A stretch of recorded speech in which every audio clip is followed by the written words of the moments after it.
Not only has Russia engaged in an aggressive war against Ukraine this year, it's also been ramping up military actions abroad and militaristic education and propaganda domestically since the late 90s. In today's interview, I'm exploring militarization of youth and manipulation of history with Allyson Edwards. Dr. Allyson Edwards is a lecturer in global history at Bath Spa University, researching militarism in post-Soviet Russia. Her PhD project was fully funded by the Wales Doctoral Training Partnership, which is the Welsh branch of the Economic and Social Research Council. She's currently working on turning her thesis into a book, and her research interests include militarism, cultural militarism in Russia and Eurasia, the Cold War, as well as the commemoration and use of memory in politics and educational spaces. Welcome to the Silicon Curtain podcast. If you enjoy the material we create, then please like and subscribe to help boost the popularity of our videos in YouTube. Well, before we get deeper into the topic, Allyson, I'd love to know what really drew you into this area of expertise and really what got you into the subject of not only Russia, but also militarism. Yeah, that's kind of like the age-old question. How have you managed to get to where you are right now? And it wasn't a straightforward road. My interest in Russia kind of grew, and I don't know how many people have felt the same way as me, but when I was younger, there was this film that was horribly adapted,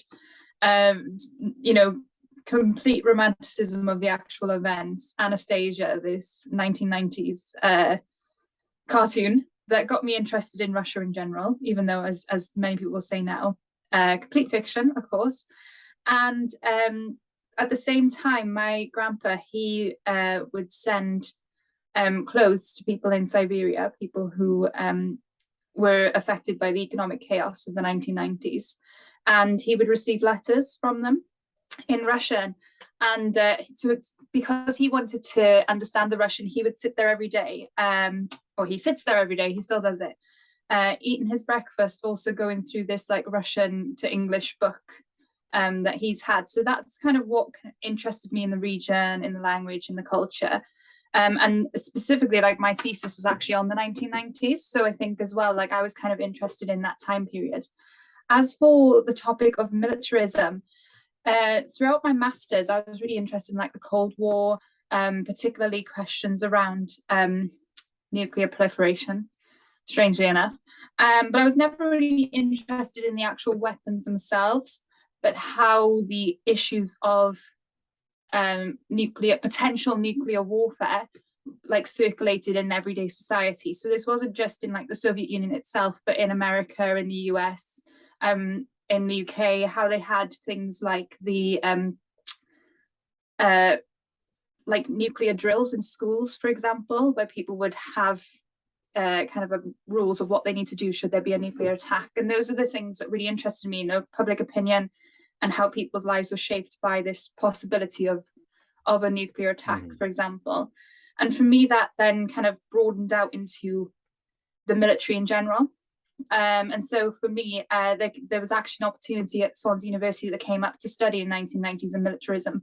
And I was able to shape that project myself through writing the research proposal for it. And one of the things that was interesting to me was that time period, the 1990s, has kind of been characterized as a period of complete demilitarization. And I could see that on a physical level, because of the economic chaos of the 1990s, the fact they lost wars in Chechnya, for example. But knowing that the Soviet Union was so militarized in its thinking, I couldn't quite work out how demilitarization could have happened in such a short period of time culturally in people's minds. And so that's kind of where I ended up that was kind of my opening, my avenue. And one of the topics I focused on underneath my thesis was, first of all, the use of memory. So particularly the commemoration of the Victory Day in 1995, which was this is when Yeltsin revived the Great Patriotic War Victory Day parades of the Soviet era in the 1990s, obviously with a new Russian flair, as they tried to Russify the event. And which also segued then into how that time period, as I was sifting through the archives, how they tried to reach out specifically to the youth and to raise awareness and need for a military patriotic education that would then kind of glorify that event in society again. And then that's how that kind of opened the door for me to explore more of that targets towards the youth. And that's interesting, isn't it? Because we associate this militarism and those huge parades on Victory Day with Putin, but really they began in the 90s, but they didn't have all the paraphernalia they have now. They didn't sort of, for instance, all print out photos of their ancestors and have all the stuff, all the stuff that goes on now. They were still quite muted in the 90s, weren't they? In some ways, yes. I mean, so they didn't have the immortal regiment. That's what you're talking about there, with the fate where people kind of march down towards Red Square with the faces of heroes from the Great Patriotic War. They didn't have that because that came about in 2011. But what they did have is they used Soviet paraphernalia. They had the Soviet symbols. When you see them stand on Red Square now, they still had I don't really know what to call them. They're kind of like banners, where they would have like the Belarusian front, for example, and you'd have veterans from those particular battalions, or I don't really know what the proper word would be for them. This is where my strategic aspect of militarism standards or something in English, wouldn't it? It would be like the military standards or whatever you call them.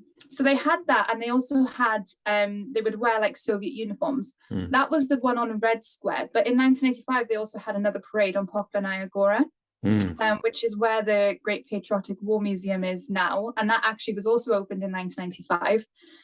It's Poklanaya Gora as well is also a big kind of huge importance in Russian history, because it was also where Russia was victorious over Napoleon, for example. So it has a huge kind of historical meaning to it. But that's when they actually had people doing the exact same choreography as those on Red Square, but wearing the new Russian uniforms. And it was also veterans on the Red Square and current military and army cadets on Poklanaya Gora. And they had the introduction again of an air parade, for example, over there. So even if it was different, of course, than it is today, I'm not sure if it was muted, particularly not in 1995. Actually, I think it was probably actually a bit more dramatic. And I remember when I was reading around this, the New York Times had posted about how it was a massive parade of military grandeur. Can't remember the exact quote, but said that to kind of it reintroduced that sort of annual ceremony back into the world. It was also the first year as well that they decided to bring it back on a national level. Well, actually, this wasn't even something they did in the Soviet era. It was in 1995 that Yeltsin introduced it as an annual holiday. So before then, yes, locally people celebrated it, but not as it is now on Red Square until 1995. Before then, it was always on big anniversary dates, like 30 years, 40 years, for example. Not an annual holiday. I think my idea of it being muted is probably because I was in St. Petersburg in 1995, and I saw the local one there, but that probably was not on the same scale, and that probably was a bit more personal. Having said that, it's the memory of the siege of Leningrad, which sits deep in Putin's psychology as well, doesn't it? And that of many people, and this idea of the blockade and the terrible suffering. So it's not just a propaganda tool, it is tapping into something very deep-rooted in the psyche. Yes, so you're absolutely right about St. Petersburg. Also, they did a big military, like a naval parade instead in St. Petersburg, because that was more key for where St. Petersburg is positioned. Whereas I also think that the Red Square, a lot of what happened in 1995 and a lot of what you see today is mimicking what took place on June the 24th, 1945. But instead of having horses, they're in cars, they're in motorcades, right? Instead, but they have the same music, they have the same procession, just with different people now, because obviously a lot of those who actually fought in the Great Patriotic War are no longer alive. But yeah, you're absolutely right. And another reason, these are things I pondered in my thesis, is why Red Square, right? But it's, the garden of the Kremlin, basically, isn't it? It sits around there. And I think having it in those positions shows how important it is politically as well, not just it shows people how important it is to politicians, to the kind of makeup, culture, identity of society, which is something you've touched upon just then. And it's a curious mixture, isn't it? Because, you still have Lenin's mausoleum on Red Square, you still have the sort of buildings which, you know, you could turn that into a black and white picture of 1945 and it would look not too dissimilar, apart from the larger, you know, missiles on carriers and so on. It's a mishmash, isn't it, of symbolism, Soviet symbolism, pre-Soviet symbolism, current symbolism. It's almost sort of schizophrenic, doesn't quite know what it is. Yeah, and I mean, I keep obviously reverting to 1995 because I think that was a turning point from how Russia has tried to kind of forge the Great Patriotic War memory in contemporary society. I mean, what people were fighting back in 1945, a lot of it was the ideology of communism, right? And now what they're fighting for, or what they fought for back then, no longer exists. So it's, how do we make that relevant? How do we make that sit with the people in society, especially because a lot of those who lived in the Soviet period, obviously I'm not thinking like the younger people now, but a lot of those who really did live a lot of their adult life in the Soviet period, probably not really alive anymore. So it's like, how do you resonate now with a society that might not have felt the same affinity to communism if they did? And, you know, there's things like in 1995, Lenin's mausoleum was known as like postal number 1, which when I was trying to figure it out, it's almost like it's the most important. I don't know how to really explain it, but they changed it in 1995 to the Guard of Honor, the tombstone of the unknown soldier. That became postal stamp 1, and they took it away from Lenin's mausoleum. So you can see them moving away from seeing kind of communism as like the central ideology of Russian society, and moving more towards maybe this military might, this victory. And also thinking about that and thinking about what they did at that time, a lot of it was introducing like religious tropes to something that was not as prominent in the Soviet period, you know, having promoted more scientific rationality over religion. It's something that was brought back to show a clear departure from that time period. And to an extent, you know, Stalin was very adept at using or reintroducing, you know, religion to try and rally morale during the Second World War. So there's an undercurrent of there. But to what extent do you think Putin derives support from that ultra-conservative, traditional, I would say almost anti-democratic religious right? It might be a small minority, but it's quite a powerful one, isn't it? It is. You know, I sit here and wonder why every day, pretty much. Maybe not every day, but, you know, we've seen lately, especially, I kind of have accessed a lot of it via Twitter, to be fair, of Patriarch Kirill announcing that anyone who kind of will die in the war against Ukraine is washing away their sins, and kind of using this idea of like messianism, sacrifice, loyalty, as a way to promote loss of life in the war. It's almost kind of like a kamikaze spirit, isn't it, of your nation? And I do wonder, and I haven't looked into this myself, so it'd be interesting. I've always been interested in the religious aspect and wanted to go into it in more depth. I've just not had the chance yet. But I do kind of wonder how much people, you know, you can practice a religion by turning up, going to services, but how much do you truly believe it, and how much would you sacrifice yourself in the name of that religion? You know, what is there a relationship, or are there limits on that relationship that make people think, well, I'm a good Orthodox Christian, but I'm not going to go and sacrifice myself in a war because, you know, I'm scared, or I don't actually believe in the cause. I wonder if there are limits to it. And I think the hundreds of thousands fleeing, many of whom would class themselves as patriots, some of whom, you know, even had the Z symbol painted on their cars or carved into their children's hair, and they were desperately trying to remove those at the border to get into Georgia. Many of them would class themselves as patriots.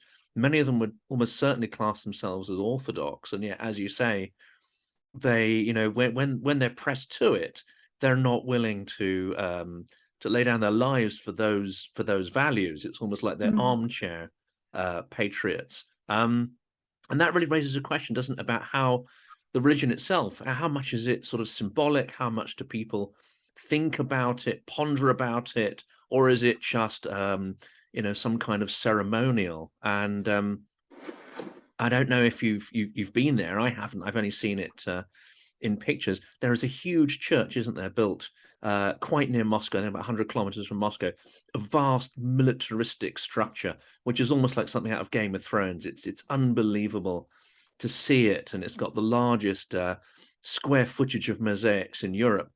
In a church, highly militaristic, cannons, weapons. It's got many mosaics of war, ones we might sort of, you know, forgive, the Second World War and so on. But it's got Afghanistan, it's got Georgia, it's got urban class immoral wars inside that church. Have you researched into that much? I've definitely looked into it. It actually opened when I returned back from field work from there, so I wasn't able to actually get back out, especially because then the pandemic hit. But I've seen the videos, I've looked into it, and you know, a lot of the youth army groups like UNAMIA, for example, they'll do ceremonies actually around there. They did one near, I think it was in June, so near like the official end of the Great Patriotic War, in terms of when they did the first Victory Day parade. And it's terrifying, actually. It's so strange to be a researcher, in the sense that you can't, you know, you want to maintain some sort of objectiveness when you're looking into your work, and then there's things that just purely terrify you, and a lot of it is around this. And yeah,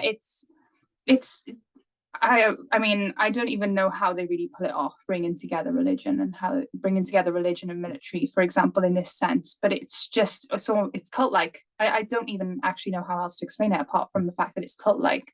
But I mean, yeah, I don't really know what to say about that. It does render you speechless, doesn't it? It is quite unbelievable. If we turn then to the more, I would say, I dare not call it intellectual, because I think it's not very clever stuff. But you have people like Dugin, who is probably overhyped in the media, and his influences perhaps no more limited.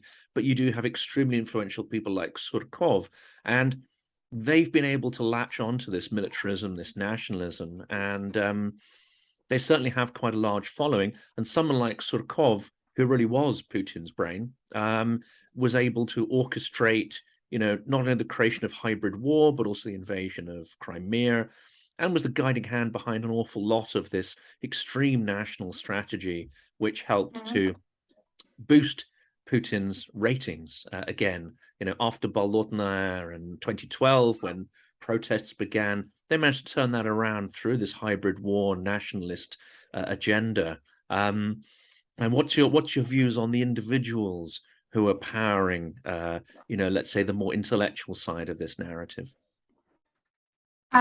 Even though they don't have this, I mean, you're right about Dugin. I think he is overhyped, but I don't think he's less important in this like mission that they are clearly moving towards, because they'll still reach someone. They're still reaching people in Russia. And I think the main problem that, you know, I think I see this sometimes in my own research. You know, I'm going to look at a youth army page, I'm going to find things that promote the military. And sometimes I think about, well, what about the people who are sitting in the background? I mean, Dugin tries his best to seem like he's more prominent than he is. And as you said, it might be overhyped in the media, but he still has a following. He still has people who are following his messages. And I don't see them as anyone anywhere less as important in the conversations that are arising in Russia, the fascism that is arising. And you can only see that as well in the huge kind of interest, I guess would be the word, I don't really know which other word it is, around his daughter's death. I mean, that hardly anyone knew about her before her death. And there was huge discussions about it. And even though he might not be as prominent in Russian society, he's prominent enough to have gauged, and him and his family to have gauged kind of a following internationally, you know? Yeah, I don't see them as anywhere less important. I feel that I see them as doing things kind of in the background. And of course, even if they represent a minority of society, you know, whether it's 10, 15, 20%, which are some figures that, you know, I've seen banded around through various research, you know, you'll have a similar number who are active on the anti-war side, but the vast mass of people, an estimated 60-70%, are more or less sort of neutral or trying to keep their head down, but they're not active. So even if there's a 10 or 15% sort of extreme nationalist element, perhaps the fact that they're a small number doesn't matter too much. They are far more active, far more vocal, far more aggressive.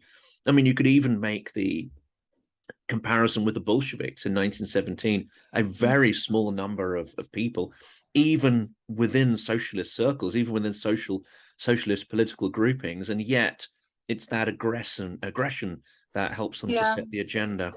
Yeah, that's a good example, actually. I didn't even think of it that way. So that's a really good example. But yeah, so I mean, Lenin did not have that kind of grounded support that he needed, but yet he acted on that opportunity of things going downhill for the Tsars in order to kind of, you know, make his way back from Finland to St. Petersburg, wasn't it? And yeah, so that's actually a really good comparison. I was thinking as well that it's the main problem lies, and I'm not going to get into the conversations of why people are protesting and aren't protesting and things like that, because it's absolutely way too complicated for a Twitter thread. It's almost too late, right, to do those protests. 2012, 2015, that was the time to protest. Now is almost too risky for individuals to do so. That's the thing. I mean, better late than never is an option, but also, yes, there are laws. I don't think we can sit here comfortable on our houses being like, oh, you should be doing this, you shouldn't be doing that, things like that. But I do also think that it's a huge problem in Russia, the fact that people are so passive, and it could be that they're passive, that they're apolitical. Some could be genuinely scared, you know, kind of silently protesting the war. Some people might just be like, oh, well, it's just another day in Moscow or St. Petersburg or wherever they live. But I do think that's problematic as well at the same time, because that's a huge proportion of society, 60 to 70%, that you said neutral, but we don't actually know where they really kind of stand on it because they haven't made that known. And that means then there isn't a kind of an equal figure of those who demonstrate, show anti-war protests, and those then that kind of shout from the rooftops their kind of their sentiments, isn't it? It's completely problematic, but at the same time, it's what can we do with that 60-70%? You know, it's too complicated for us to kind of tell people what to do, but that is also a huge problem, that they feel they can't participate or don't want to participate. And I think there's a big cultural difference. I mean, we'll get on to education in a minute, because I definitely want to cover education. I think that's an incredibly important area. But I've been interviewing people about the Euromaidan, and there's a very different culture that gave rise to Euromaidan. And it wasn't just one revolution, it was a whole series. You know, if you go out on the streets, it's not a one-off. You have to do it over and over and over until, you know, those freedoms are either entrenched or you've sort of won, you know, some kind of rights that then enshrined in law. It's definitely not a one-off process. And also, if you look at those videos, I mean, I've never been to Ukraine. I'd love to go, and I wasn't there at Euromaidan. But when you speak to people who are involved, it's a kind of epoch-making event, like the fall of the Berlin Wall. It's messy, it's violent, it's chaotic. Yeah. And it involves hundreds of thousands of people and a vast amount of self-organization, with groups of people agitating, you know, creating small journalistic groups, soup kitchens, mobile ambulance stations to help people. It's almost like a society, a microcosm, all just, you know, and that's the impression I get from speaking to a number of people involved. You just don't see that level of self-organization in Russia. I mean, yes, some people were out helping to, you know, take food and clothes to those who were arrested during the initial protest, but it's a very nascent, small-scale version of that, perhaps civil society, that is required to tip the balance in a protest. Yes, and I have so many thoughts about this, so hopefully I can get this out in a succinct, kind of coherent point of view, I guess. But I think this is where we see that, you know, Ukraine's national identity is much stronger than Russia's. And what we hear from Russia is that Ukraine does not have a strong national identity. And actually, there's a lot of Russian people there, and we'll go into the stories of supposed neo-Nazis and stuff committing genocide against Russia. But the big thing here is that Russia's national identity, particularly in the last 20 years, has changed from being an identity of victory and of this idea that they're a besieged fortress. It's intensified to incredible amounts that it's not, I want to say it's definitely got some durability in the fact that Russia can go, oh, well, we were invaded by the Swedes, we were invaded by Turkey, we were invaded blah, blah, blah, blah, blah, we were invaded by Nazi Germany, always missing out that they also invaded people, right? But they always miss that out. And the problem we have with Russia is that they are now going on the defensive whilst attacking someone else. And they've done this. We saw this with Georgia. We saw this with even further in the 1990s with Chechnya, for example. We see this with Ukraine in 2014. And it doesn't hold up. That notion of being a besieged fortress while attacking so many other nations does not hold up. And so it shows a fragmentation in using this idea of military glory during times of adversity and, rising up like a phoenix out of ashes. It doesn't quite work when you're the country going on the offensive. It doesn't hold up. The one thing that Ukraine has, and that Ukraine has a lot of things here, is that it has been I'm trying to think what the word is. It's the underdog. Like, it has been the underdog in this situation, but it's been the underdog repeatedly by Russia. Russia hasn't been the underdog repeatedly by Ukraine for this time. And so it's much easier not much easier, but you can see that in the way that Ukraine has forged this really strong national identity that has trumped Russia's ability to even pull together something that's, as you said, organized, something that is not just organized on like a bureaucratic level, but there is an even deeper sense of like purpose in what Ukraine is doing compared to what Russians are doing. You see now Russians going to the front being like, I don't really understand what's going on. I don't know what I'm doing. Who are these Nazis that we're talking about, for example? It's like imperial victimhood. And it was, I think it was David Sater I was talking to. He made the point that same ideology was embedded deep in Nazism as well. Again, I don't want to bandy the word Nazis around because that's extremely inflammatory, but that same, we are the victims while going on the attack, that is absolutely, reminiscent of the propaganda technique that the Nazis used. But if any nation or any two nations can claim to be the continual victims of invasion, it's Poland and Ukraine itself, who've been carved up and invaded, more times than we've probably had hot dinners. It's throughout history.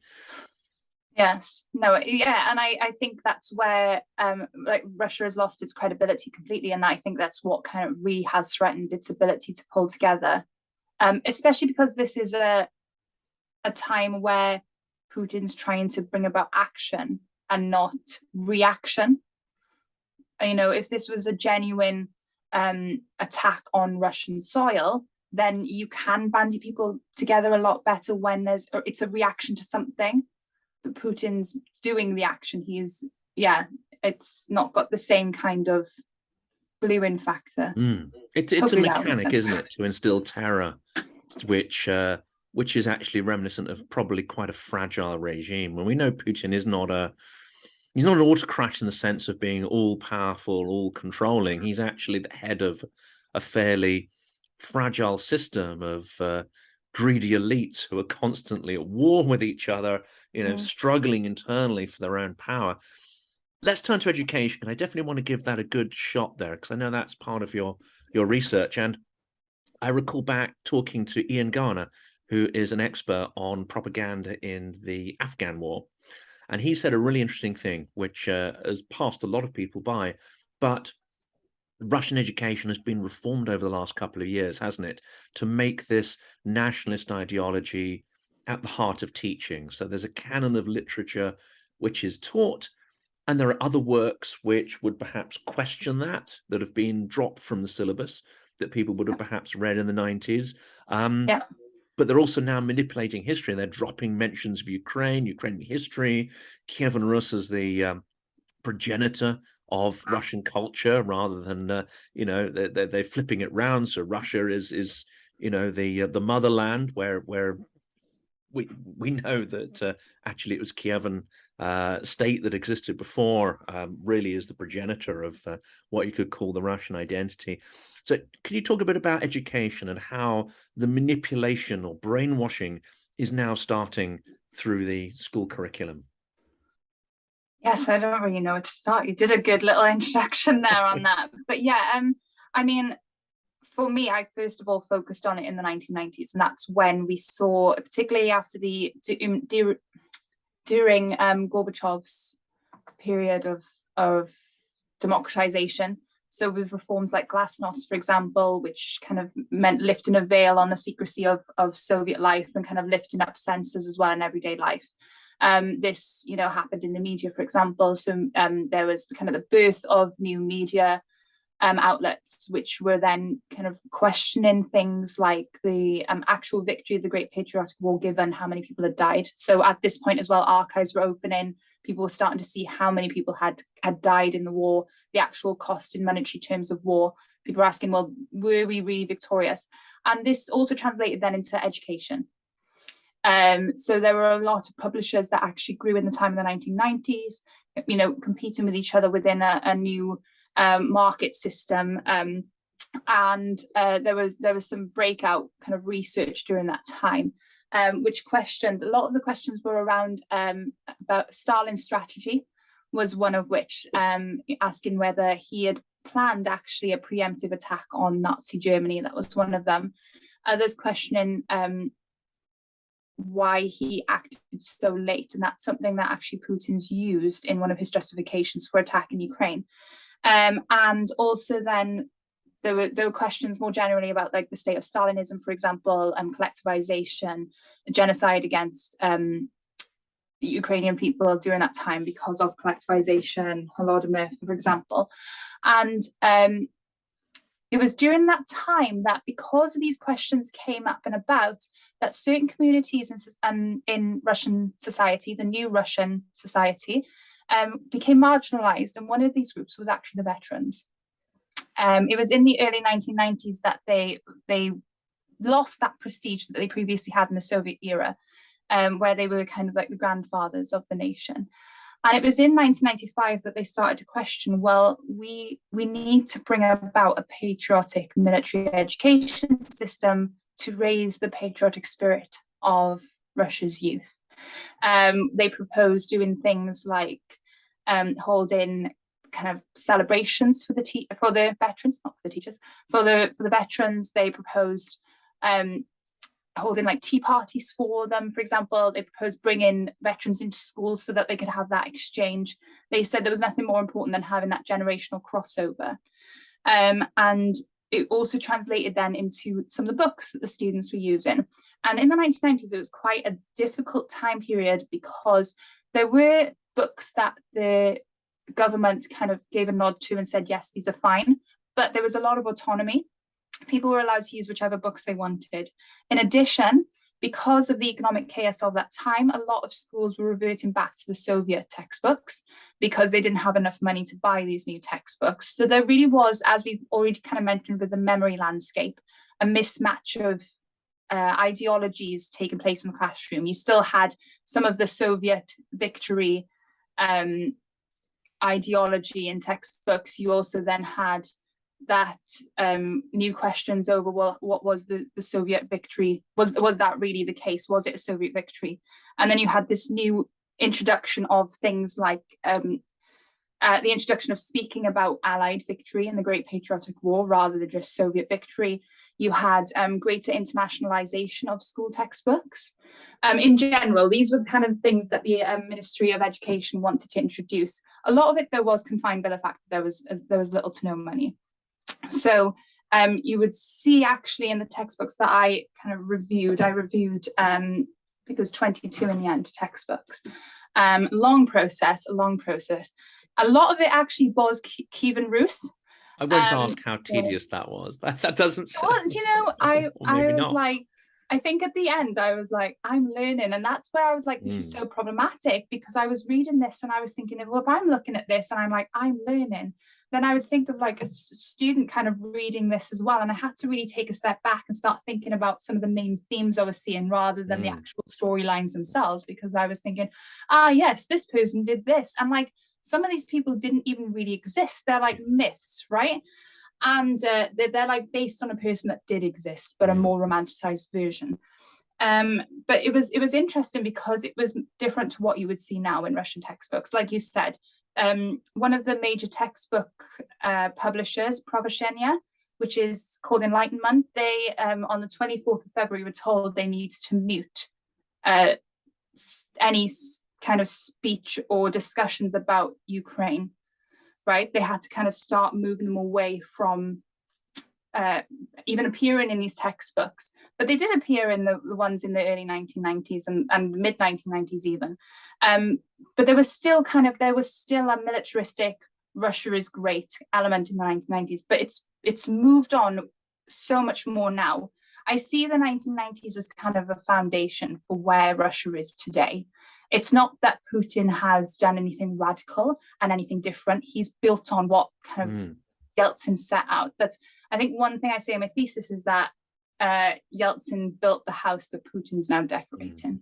Right? That's one of my... He's not a radical innovator, isn't he? He's not really an ideas man. So the idea of him taking and borrowing what was already there feels, quite accurate, really. Yeah, but he's taken it to like a different level. I wouldn't say it was revolutionary. I'd say it's bizarre, but it's like a frenzy that people have, not all people, but many people have latched onto, because it has a I'm trying to think what the word is. It's like a show. It's like a performance. It's performing. And what you see in education now in Russia is it's not just reading the textbooks and doing the exams and doing the tests. It's about students performing. They perform in reenactments.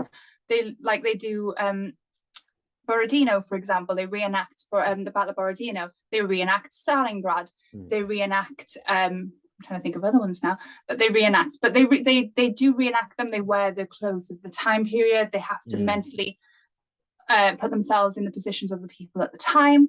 They are performing also as, and particularly since the start of the war, they're performing in like a rear worker position. And it's something that I've been pondering with and working on, is this idea that the youth are acting as workers of the rear. And in the Great Patriotic War, the workers of the rear were really important. They were really important people because they were the people who made sure that there was ammunition. They were the people who made sure there was food. And that's what this youth is doing. They're doing things like holding concerts for the refugees from areas like Luhansk and Donetsk to raise their morale and spirit. They're sending letters to soldiers on the front. They're sending care packages to soldiers on the front. They're also acting as perpetuators of the Great Patriotic War victory. They're also acting as preservers of the historical truth, Russia's version of the Great Patriotic War. They've been been co-opted into these performative roles. And I think that takes the youth education of today in Russia way beyond any normal education system where they're kind of confined within the books, within the classroom. They're taking it into like it's like a psychological aspect of it as well.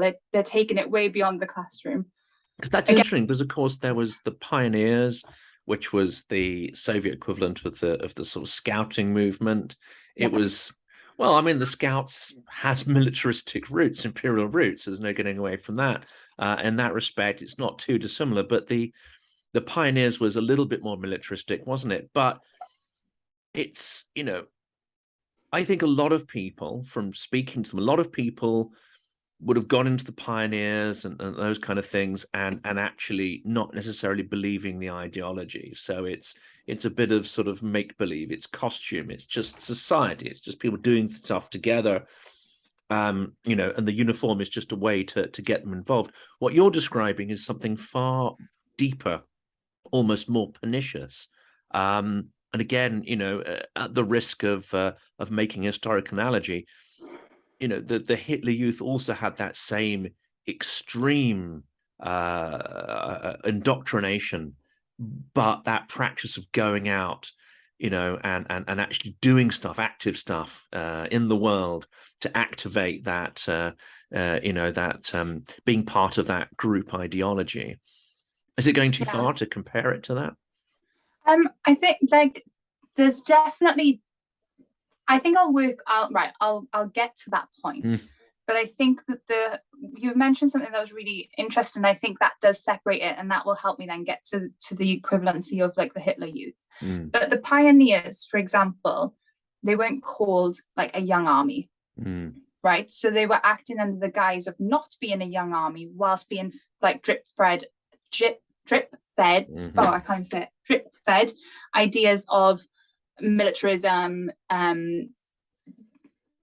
devote yourself to the motherland, love the motherland, things like that. Whereas what children are doing in Russia now, those who are part of UNAMIA, are basically they're in a youth army. UNAMIA means youth army, and they are acting as if they are in an army. They will have uniforms, for example. They learn how to shoot guns. I saw something a couple of months ago where they were learning to use knives. They are actually acting like a mini army. And the thing with Hitler's Youth is that it was almost like that in between. It wasn't I'm Hitler's army, even though they were, I would say, even more militarized than the pioneers. But there was still a similar kind of method in the way that they were being indoctrinated through doing things that that spurred them on to perform in a particular role. One that showed, even if they didn't believe it even if they didn't believe it consciously in their souls that they were doing the right thing, they were part of something. And it could be that they were part of something that was fun to perform rather than they really knew the implications of it, which is what I suspect more with a lot of the younger groups. UNAMI is a bit different because the students are in teenage years, so there's more of an awareness of what's going on and what's taking place. But yeah, so I would say that the Hitler Youth kind of sat in the middle of having militaristic ideas fed to them, same sort of method, but they weren't I'm an army, I'm a youth army. And we know, of course, how that Hitler Youth indoctrination ended. As Berlin was falling, they threw ever younger children into the front lines. And there came a point where those distinctions just evaporated, and 16-year-olds, 15-year-olds being thrown at the front line as cannon fodder. The real worry I certainly have is at the moment they're throwing ethnic minorities and older people, unfit. Some of them, under normal circumstances, should be excluded from the conscription draft. But of course, we know how that works. It's entirely indiscriminate. The worry here would be that if you have a militaristic, indoctrinated youth, when they run out of those other classes of volunteers, if they're still fighting the war and through a sort of grinding cold winter where they don't have the right equipment, they don't have the right clothing, will they start throwing this generation at the cannons as well? I have two worries. One of them is the one that you've mentioned, and I'll talk about that. And then I've got another one that I'll kind of add in, I'll throw into the discussion and see what you think. The first worry you've said is, I don't know if it's possible. I don't think they won't try, right?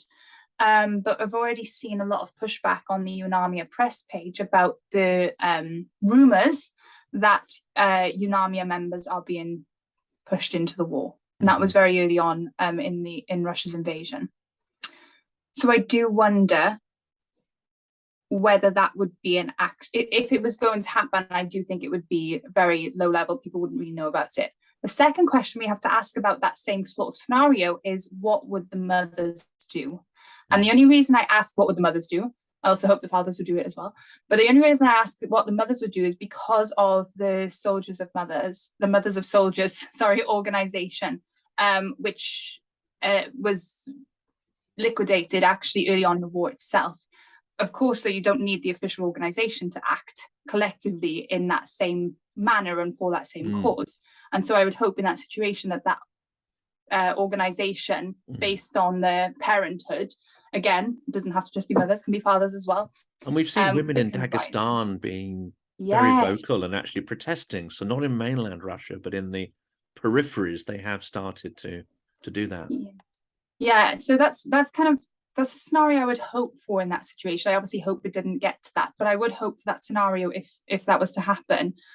And then the other kind of thing I would mention, though, however, is the fact that a lot of young people have died in the war, and a lot of parents haven't spoken out. Obviously, one of the reasons is that it's illegal to speak out against the war, terror against it, but also this idea that people want to believe their kids are dying for the right reasons.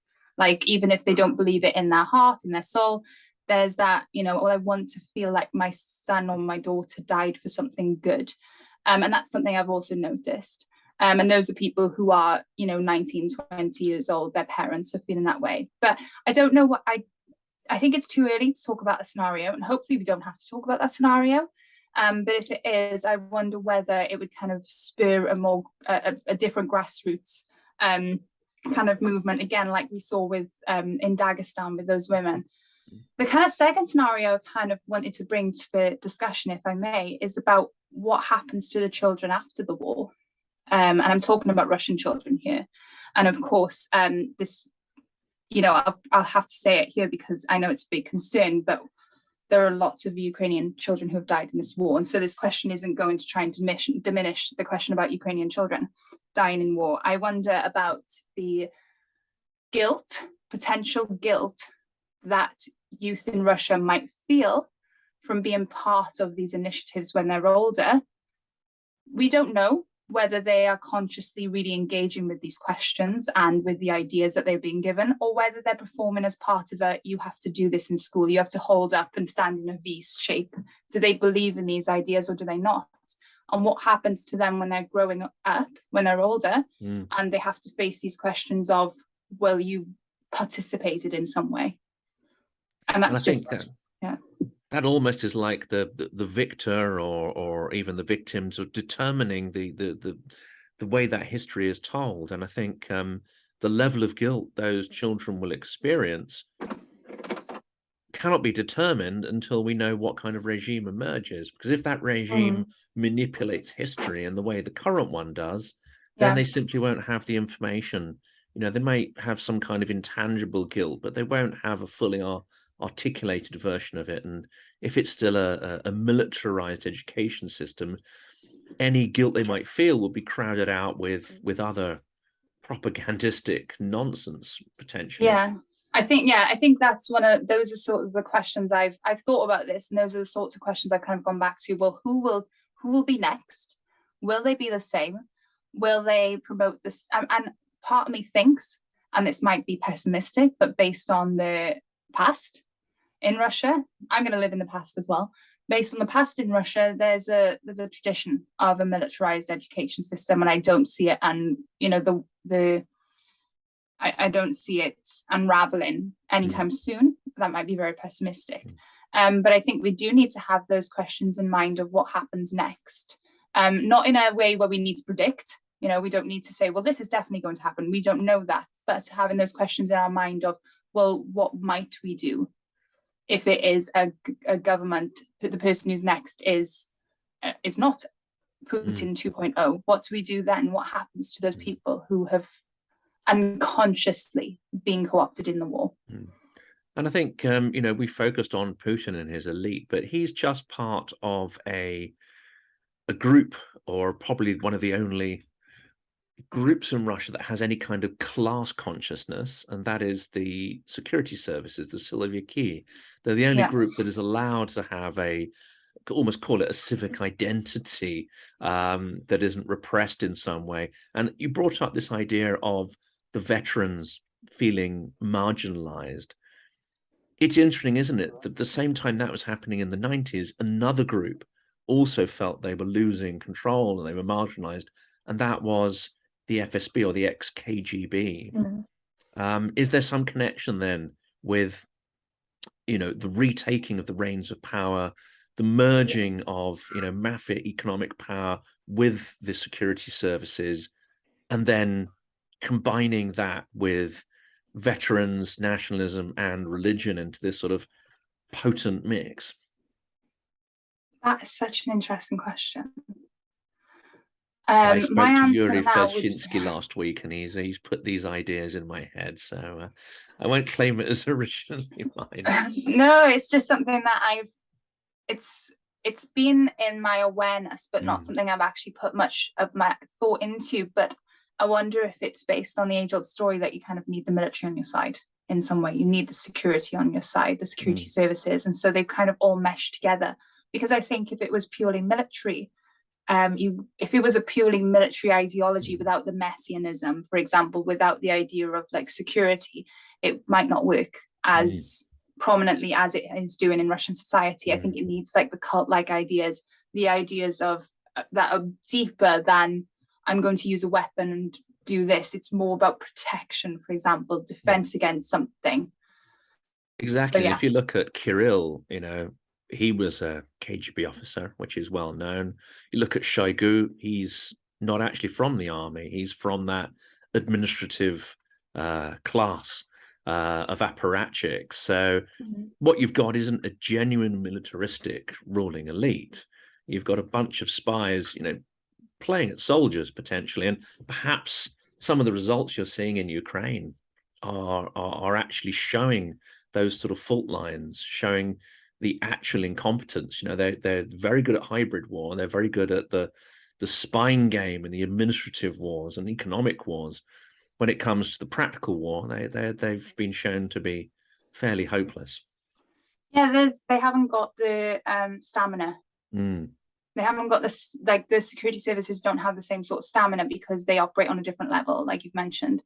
But I also think it's that, and I can't even remember the quote exactly, but it's the idea that war is the spoils of an army, I think is the quote. Like a lot of the Russian imperial leaders, for example, they would love military grandeurs, throwing parades, making the military look great. But as soon as they went into war, it all went to pot. It didn't work out. It ruined the military prestige. It ruined what they all built up. And I think this is the same thing for Putin. What Putin has been building up for decades is falling apart because of the war, because he isn't the general, right? Shogu isn't the general. Like these people they haven't got that background. And those who do have the background are those who were also the same people in Chechnya, for example, in the 1990s. Not quite the CV, I guess, that you'd want for carrying out a war that requires a lot more stamina than security strategy. And of course, the losses were an absolute fraction of the current losses. So again, for all its moral, let's say, sort of not even ambiguity for the horrific moral aspect of the Chechen war, it was executed militarily far more effectively with far less, lower loss of equipment and men than the current campaign. Yeah, it's a bit of a mix. Yeah. Only because I did a lot on media discourses around Chechnya, and a lot of it was also about we see it reflected today. A lot of what people are talking about in Russia's war with Ukraine today, they're reflecting on what happened in Chechnya, like the low training of combat troops, the fact that there was high corruption because people were like so scared, so anxiety induced. There was lots of drugs, lots of alcohol being used as well, because people didn't really know what they're doing. They weren't properly trained. And so we've had like those parallels today between what happens now and what happens then. I think the question that we might mostly be asking ourselves, rather than the losses, is what they've lost their lives for. It's like Chechnya, it's futile. It's a war that is gaining something for a very small group of people in Russia today, i.e. Putin. But what does it mean for other people in society? Is there really this benefit that Putin is talking about? Do people care about it in the same way as Putin? Do people care about that more than their sons, their daughters who are losing their lives in this war? And I think that's the big question, is not necessarily how many lives, because even one life being lost in the war if it's not a war that's got any sort of like importance to someone, is still big. I hope that makes sense. I think it does. And that leads probably, I know we're coming to the end. I mean, it leads into my last question, really, which comes back to kind of unite the theme you brought up earlier, which is guilt. And this is a big if, and I know, historians don't like these sort of what if scenarios, but I think it's fairly certain that Russia will lose the war. And if we ignore the non-conventional weapons, perhaps assume those don't get used, let's assume, Ukraine is victorious. Somehow there is a period of chaos within Russia. If there is a period of reassessment, if the naked facts of the war are presented to the Russian public at some point, what is that going to do to people who have lost so much in terms of, relatives, sons, fathers, but also their economic position as well, their wealth, their opportunities? I think that really differentiates from the 90s. However bad things were in the 90s, people at least could say, well, we have hope they're going to get better. I think if Russia loses this war, you're going to have a terrible burden of guilt, loss, and the sense of lost opportunity. I think I have more of an optimistic viewpoint on the 1990s than some of my other colleagues. But I think the one reason that a lot of people were able to kind of reconcile the chaos of the 1990s now is because there was an aim. There was an aim to democratize, for example. There was an aim to bring a brighter future to Russia. Whereas a lot of people will say, well, what was the purpose of all of this, really? How much did that all mean to us? It's just something I raised just before. But the one thing that this is kind of where I sit on that pessimistic part of you then, where I wonder who comes next, because I think it depends on how long this takes to happen, I guess, from the sense of when will people have their eyes opened to the naked truth. If it happens sooner, then I think people will be absolutely, as you said, distraught. It will ruin Russian society even more than it already is now. And I think that will open the gates for someone to come in who's, again, Putin 2.0, right? Because that person then will kind of play a blame game, blame someone else for the misfortunes that they felt, raise some of those ideas again. Then this is only what I've seen from history. But if there's a big period of time between that, so like in the Soviet Union's case, where it was 1940s to the late 1980s, early 1990s, there could be a moment of distance between the loss of what people occur now to when they would find out. I'm not saying that would make it any less painful, that realization. I think that realization would definitely be painful, whether it's now or whether it's in 40 years. But I think it would be that there's a lot more people are still grieving now, whereas they might have had time to reconcile. It would be opening old wounds rather than building on ones that are still really open. Like a whole new generation could be born who weren't directly involved and therefore can perhaps look at it a bit more objectively. Yes. Yeah, I think that's where I kind of stand in it. But again, it's that answer of only time will tell. Only time will tell. That's probably a good place to end it on, and it's been an incredibly thought-provoking conversation. I really appreciate you spending an evening to talk about these sort of terrifying and quite tragic issues. Allyson, it's been a real pleasure talking to you. Thanks for having me.